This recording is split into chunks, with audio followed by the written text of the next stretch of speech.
Hi, this is Chris with CTE Teach. And Deidra Puente. And so we just finished our session at Educating for Careers 2020, and we have some guests in the room, people that are hanging out and chilling out our session. And so we want to do a field trips podcast, which is where we kind of just meet new people while we're on the road and other people who are in CTE. And so if you could go ahead and tell us your name, what you do, and where you're from. So my name is Lily Mora. I'm from Elk Grove Unified School District in the Sacramento area, and I'm a sector coach that oversees ICT, fashion, and entrepreneurship pathways in our district. Very cool. Nice. So how long have you been in CTE? I've been in CTE for probably 8 years. Okay. Yeah, about 8 years. Very cool. And what is, so you started as a teacher, or? I started as a math teacher. Okay. Oh, wow. And then latched onto the whole CPA movement. Created a hospitality and business pathway in Vallejo. Nice. And then built that, started supporting other districts, and now I'm at Elk Grove. Awesome. Yeah. And so we're here at Educating for Careers 2020. What are some of the other sessions that you've seen, or even some of the other people that you've met while you've been here? Because you said you flew here, and you're flying back this aftonoon. So we have a pretty big team from Elk Grove because we have 15 CPAs. Yeah, 15 CPAs and a total of probably 70 pathways and academies. Yeah, in our district. So we have a big group. So how many high schools do you have? We have 9 comprehensive. 9 comprehensive. Yeah, and they're pretty large. And Elk Grove is part of the CTE Teach grant. Yeah. We are. This is our first school year with CTE Teach. But prior to that, we did have a mentoring program already established. Oh, okay. And then when I saw this presentation last year, I was like, and you said there was this grant, I'm like, you guys get to help us do the work that we do. So I'm really grateful that you guys are doing this good. Thank you. Yeah. She said she's going to try to come to our training as well. In Sacramento? On March 9th. Oh, okay. Yeah. Sign up for it. Right. I don't have the link here with me, but I have your email. Oh, you have it? Okay. Awesome. Thanks. Very cool. So what are some of the things that you did this weekend? So I've attended a lot of workshops. So there's one so I'm a part of this Leadership Development Institute. That's LDI. Oh, okay. Yeah. I did that. And that one, so you get to learn about what's happening at the state and all the different deadlines that are approaching. Having that kind of lens is really different coming in here because then you're seeing it in a whole view. And so then when you meet people, I'm thinking about how it relates to everything that I've been learning in that program. So I did a lot of the CTE 101s. We did that one. We were there too. Oh yeah, awesome. Yeah, so there's that one. There's one about human trafficking. There's a digital storytelling one. Okay. Really, really good. I think I'm in Fresno area. Oh, okay. And they talked about it. Okay. It was probably one of them, but it was just really intense. Yeah. Yeah, so it's a lot to digest. The tools that they use are amazing, and if you find something that's related to your area and as far as an issue that you're tackling, and using that platform to allow students to really connect to it and translate it over into their project-based learning, is amazing to make those community connections. Yeah, it was good, but it's really intense because the stories were real. Yeah. And it was really hard to take it in. Yeah, we didn't get to see that one. Yeah.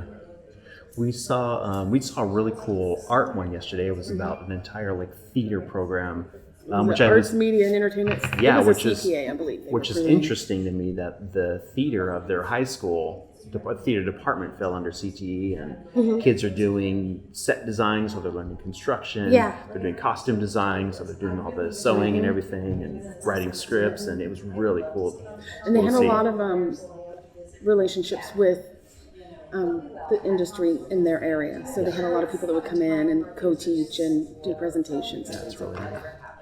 Way to go. It's very good. So what, so one question, because we kind of focus on mentoring, and that's kind of our shtick, is we're pro mentors. Do you think mentoring is important? And if so, why do you think that's important? I think it should be necessary. Right? I don't know how some of them do it. We've had those teachers where they come in. So our mentor program is voluntary. But to me, I don't know how you survive without it, because you come in with 0 classroom management skills, and now you're given 30 kids at a time. teaching material that you've never had teaching experience on. Right. So that's rough. When they come from single subject to the CT, They bridge, it's different. Yeah. But when you're coming directly from ministry, I think it should be mandatory Yeah. statewide. I really think that should be the case. No, I know that with the credentialing programs, it's written into the program standards for those. However, each credentialing program gets to implement it how they see fit. So there is a wide range Yes. across the state of how that's done. I know a lot of our teachers at ROP, at CRIROP, go through San Diego County Office of Ed, and I know they just made a lot of changes to theirs where they have to be observed during particular courses. Right. So I had some of my teachers emailing me saying, hey, they said I have to be observed within the next 3 weeks. Okay, let's reschedule. So there was a lot of change, and it's they're trying to put it back on the teachers, on the new teachers, to be more involved in the observation process, in the reflection process, and all that. I think it's going to be good. It's just threw me a little off because I'd already had all my observations scheduled. Yeah. So then I kind of had to play. Thank you. Bye. Yeah. So and it's different. I mean, Cal State, I don't know how they do that. I don't know how they mentor teachers. I haven't heard anything from them. I have one teacher that's going through there, and I haven't heard anything from them. Yeah, so there's some like really basic skills about teaching that I feel like they should receive some PD on, but it's something that it's like a hit or miss. Yeah. Some of them are natural. I do have teachers who have that ability to like connect with students, but to get through curriculum is like a pain. Yeah. She has a hard time strategizing covering curriculum, but if you put her in front of kids, she can talk all day and they will love her. Yeah. But are we hitting the standards? Are they really persisting through? Like if we were to take their kids and put them in another pathway at a different school, could they really continue? pick up? Would they have covered everything for the Right. first course? Yeah. And that's the struggle that we see with some of our teachers who have that skill naturally, but then who don't have that teaching. They don't have that behind them yet. They don't have a toolbox yet. Not They don't yet, have. yeah. They have the information, but they don't know how to convey it to a large group. Right. She said. Yeah, so Kind the of that, ones right? that were single subject have an easier time to pace, but those who have not had that Who experience. have not. And she was saying that with articulation, it provides that, like benchmark at the end. Right. Because you have to test in order to. Earn the credits. Yeah, very cool. And what would you say the CTE that you work with, is it like an ROP or a JPA, or is it just you're part of the school, the district, or? School district. Very cool.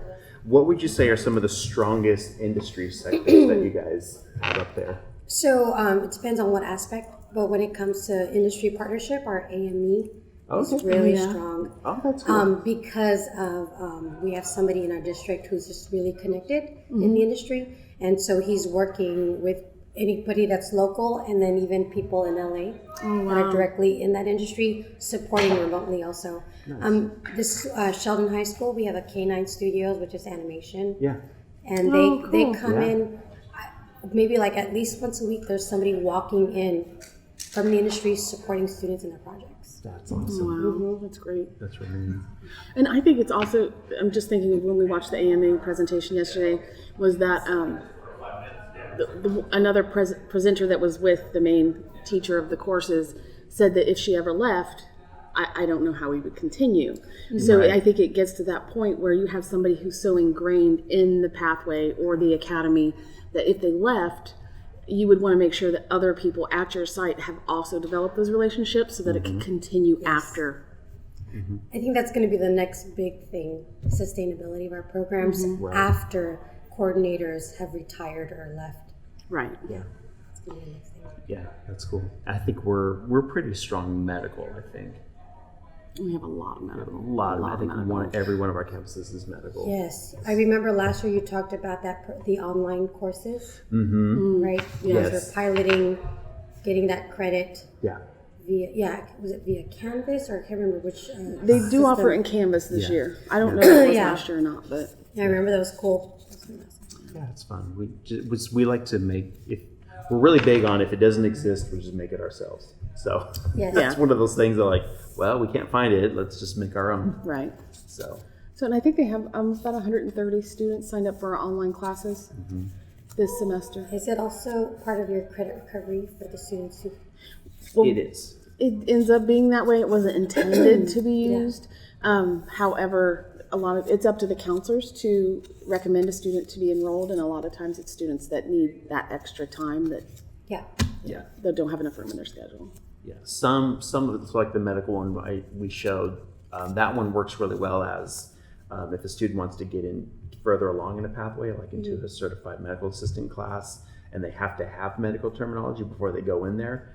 Doing the online at some of our schools counts as like if they do it online, that they can get into the class. Awesome. What I really would love to see is us develop even more. And if there's classes that aren't, because we work with multiple high schools, I think, what do we have, 11 or? We have 7 comprehensive, and then we have several alternative. Yeah, so I'd love to see, like, if there's a class that a student is interested in that's not available at their campus, like game design, then they could take an online version of it and still do that. You know what I think would work would be vet, like an introduction to veterinary. Yeah, Because there's a lot of students that want that, but we only offer it at one campus, so they kind of that's true. That's very true. We can have them poke their cats and stuff at home. And No. Let's go find an animal. just Yeah. dissect something that falls out of a tree. Christopher.